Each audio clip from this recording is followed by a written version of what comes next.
ganito. Tapos pagdating dito, pero nakulang yung wire natin, buluktutin na lang natin. Tapat nyo siya dito sa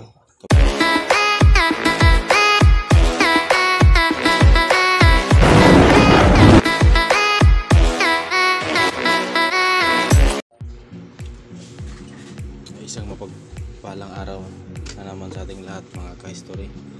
Ngayon meron tayong tatalakayin tungkol sa locator, yung frequency drive na sinasabi ko sa inyo noong nakaraan. Ito po siya yung dati yung sinabi ko sa inyo, dito ilagay sa hawakan yung audio jack. Ito yung yung tapos na sa hawakan yung audio jack. Tapos ito yung body ng locator nyo. Tapos ito yung itsura niya pag gawa na.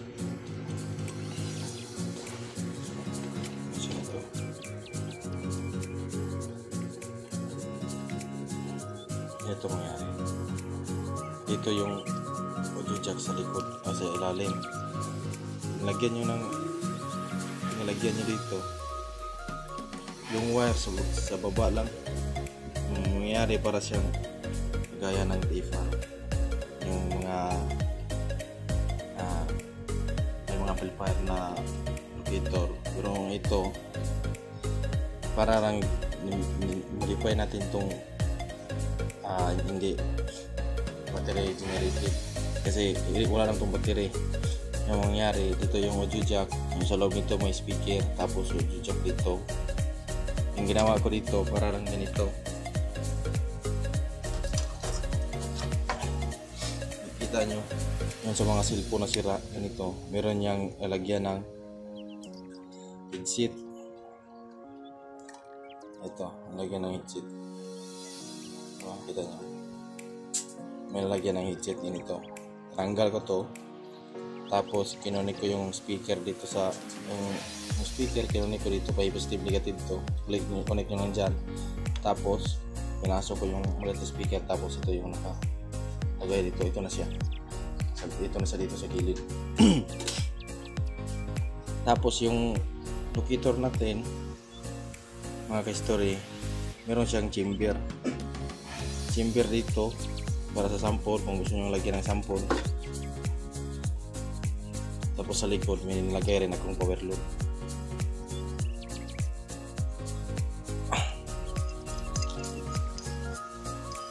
Ito power load, binalot ko siya dito sa gilid para hindi masugatan ito. Nilagay natin dyan, binubod na ganito, magnetic coil. Tapos tong sing-sing nilagay ko lang ito dito, kasi dapat yung sample natin dito talaga, hindi dito sa likod, kasi ito hahatak positive negative na siya, positive negative. Tapos ito yung positive negative, siya yung hahatak. Dapat ito dito sa itong sample natin dito to sa gitna, kaso hindi siya kasya, hindi kumakasya. Palitan natin. Gagawa kayo ng ganito, ito ferrite rod at saka magnetic coil, pasok sa loob. Tapos kasi may butas to, may butas itong dalawang wire na kausli, pasok to sa butas to sa gitna para hindi siya baluktot.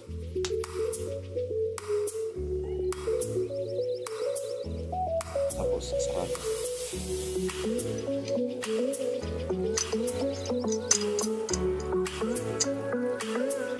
Sarado dito. Pag may sample na kayo, sarado nyo dito.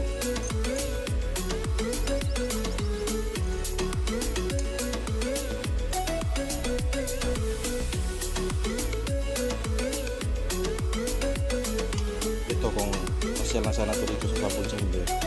Dito sa sample chamber, kaso dito makasa. Palitan natin ito lang ako yung makasa. Tapos cellphone nyo, siguro yung cellphone ano, i-jack lang.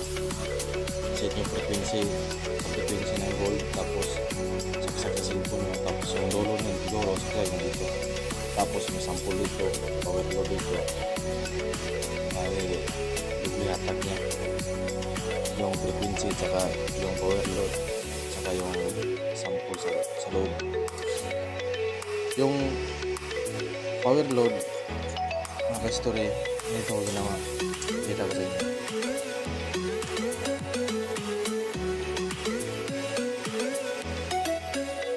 Ang power load nito ginawa, ito yung magnetic wire, number 19 to, number 19 yung numero niya. Kasi pag mas mataas ata, mas maliit, mas mataas yung numero. Ganito yung ginawa. Ito may right rod.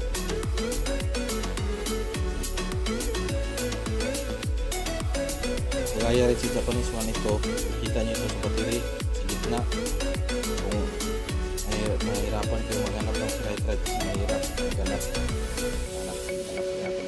dati. Tingnan ko yung sa battery, yung sa Japanese man na binala ko, parang pareho mo pala siya. Ito yun, right rod, tapos ito magnetic coil. Nangyari ganito, tutol kayo, tansyahin nyo na aabot siya sa dulo.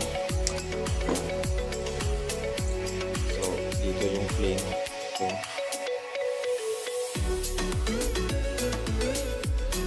yung part din na side dito. So dito natin lalagay yung dulo, tapos yung pinakadulo sa dito kabila, ito kayo magbisa ng bubod. Bubod nyo lang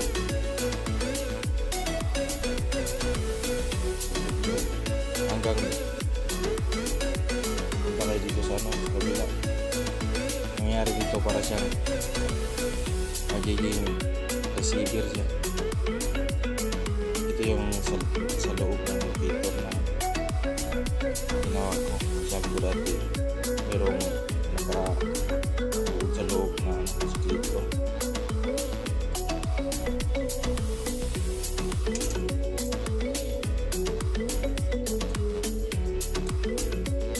Dapat hindi siya kapatong para dire-diretso yung ikot ng diction. Dapat di masugatan para hindi siya mag-ground.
Pag nasugatan kasi ito, para na kasi itong tubo, dinadalo yan ng tubig.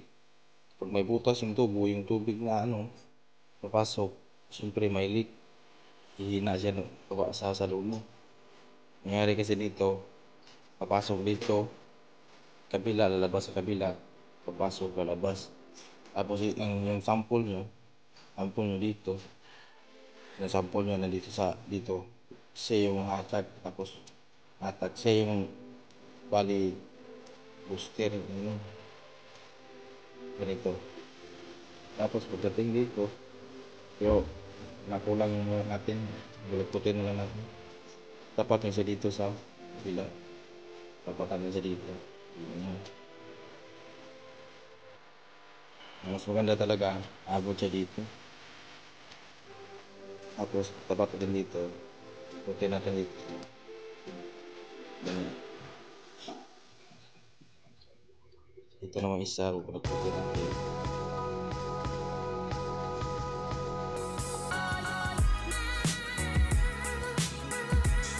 So, yan.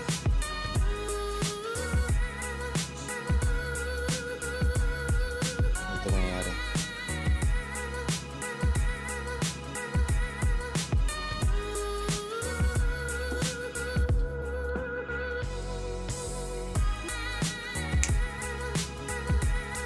Sugatan natin dito. Ibalatan natin ito kasi meron itong nagabalot. Ibalatan nyo dito. Sa dulo nila. Dulo. Yan. Ibalatan nyo.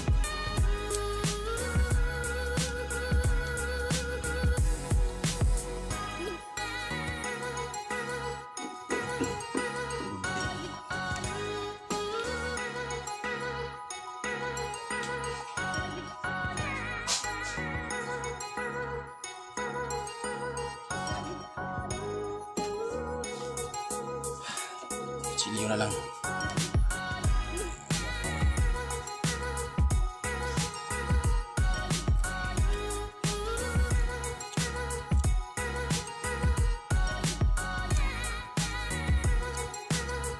Tapos dito, balatan nyo rin.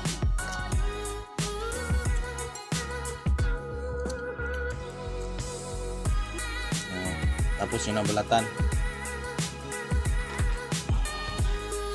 Pagkatapos yung balatan, ito, balik nyo. Dapat hindi sila sasayad. Yung dalawa hindi sasayad sa yung isa, hindi sasayad sa isa. Walang mangyayaring ano.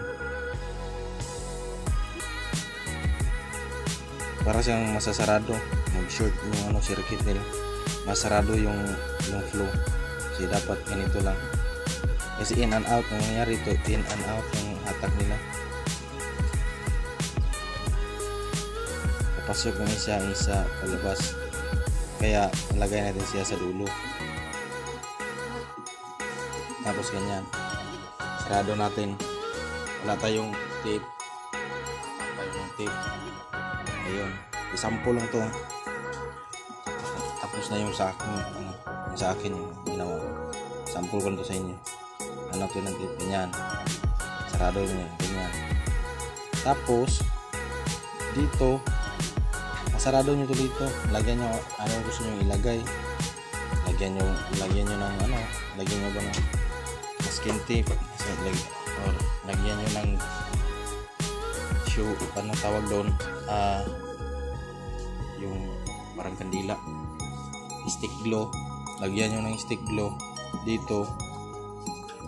Tapos dito lagyan nyo rin para pag ito sumaya dun sa locator sa loob, di ito masusugatan. Tapos dito, stick glue rin. Tapos balutan nyo to dito ng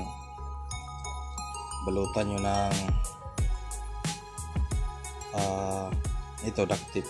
Ito ginamit ko sa akin, duct tape. Ito yung nangyari. Ito yung ano, finished product nya. Ayan. Ito yung finished product, diba? Ito may nakabalot na ng adhesive. Binulotan ko ng adhesive dito sa dulo para pag sarado ko, kahit sumayad siya dito, di siya masusugatan. Dito naman sa harapan may adhesive rin, tsaka nalagyan ko ng duct tape para kahit sumayad siya dun sa loob ng locator, di siya masusugatan. Tapos duct tape dito. Huwag nyo nang lagyan ng wire, kasi pag nalagyan nyo ng ibang wire tapos binubo nyo sa labas, mahati yung ano niya, mahati yung hatak niya. Kasi dito, dalawa to, isa, dalawa. Depende sa kanila kung saan mahatak sa kanila papasok at saka palabas. Kasi wala dito sa locator nyo. Ito. Dito yung pasok yung frequency. Pag na-adapt nyo yung frequency dito sa handle, napasok yan dito. Siyempre, dito yan. Mag-generate yan dito sa sa locator. Pag generate yan dito, ito yung papasok dito na tinatawag na force, inform frequency. Siyempre, generate yan sa body. Ito para siyang para tong booster, kasi yung nangyari dito para tong yung sa pa nito naging electrical na resistor, yung resistor kasi wala namang kuryente. Pero ganito yung sa loob nun, dito siya papasok, dito lalabas kung ano yung pinakain dito sa handle, tapos na-adapt ng body, papasok at labas yung dito. Tapos yung sample nyo dito sa loob, pero may sample, yung sample nyo sa loob dito, siya yung parang yung hatakin dito, siyempre sa loob. So yung dulo nito, itong dulo, ayan, ito yung dulo ng locator nyo. Tapos ito dito, pasokin dito.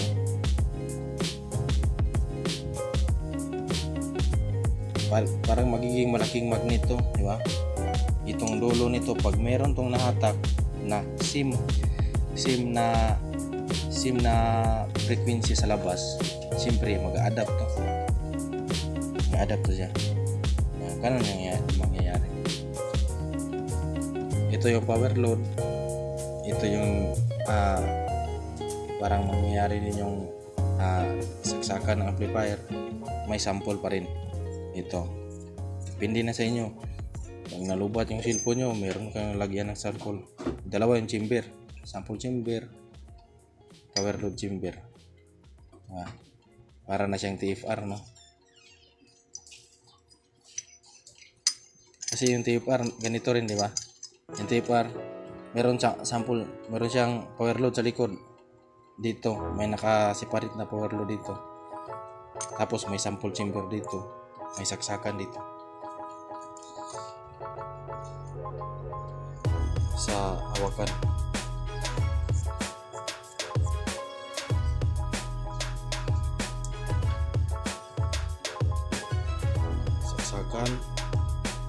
power load, sample chamber.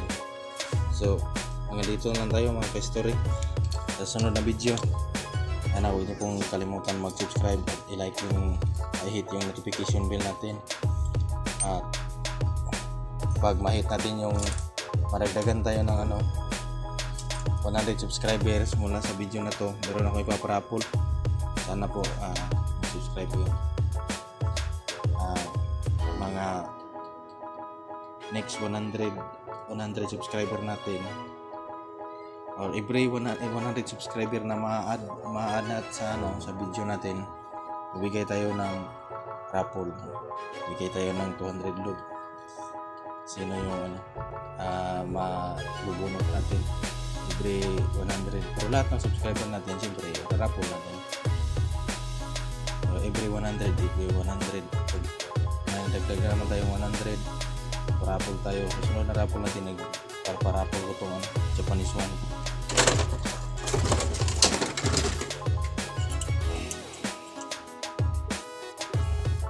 Ang Japanese one ko, nagpa-raffle ko ito. Sunod na